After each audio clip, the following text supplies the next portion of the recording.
ఈ ఓటర్ల తాయిలాలలో ఇక రాబోయే రోజుల్లో ఈ రివర్స్ కథలే నడుస్తాయి అనుకుంటా.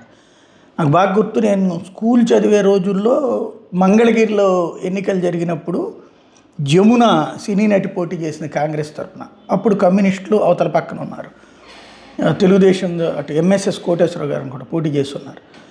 ఆ టైంలో ప్లాస్టిక్ బొట్టు బిళ్ళల అదే ఒకటి బొట్టు బిళ్ళల ప్యాకెట్టు, తర్వాత ప్లాస్టిక్ కుంకుమ భరిణలు ఇచ్చారు. దానికే పెద్ద చర్చ జరిగింది, అవతల వాళ్ళు ఇవ్వలేదు వీళ్ళు ఇచ్చారు అన్నటువంటి.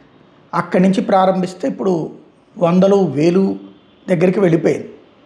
అయితే ఇప్పుడు కొత్త ట్రెండ్ స్టార్ట్ అయింది. ఇవాళ అశ్వారావుపేట దగ్గర జరిగినటువంటి ఒక ఇన్సిడెంట్.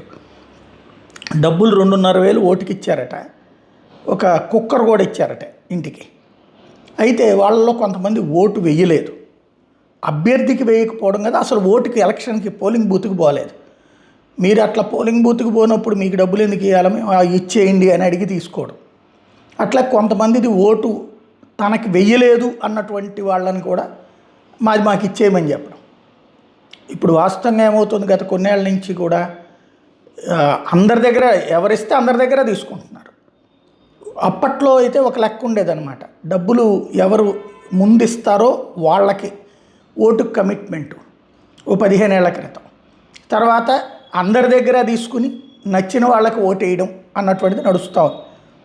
ఇప్పుడు ట్రెండ్ మారినట్టుంది, డబ్బులు ఇస్తే ఓటు వెయ్యాలి, లేకపోతే నా డబ్బులు నాకు ఇచ్చేసి, నేను ఇచ్చిన గిఫ్ట్ నాకు ఇచ్చేసి, ఇంకా తాగిన మందుని కక్కమంటారేమో తెలీదు, కథ మారుతోంది ఎన్నికల్లో.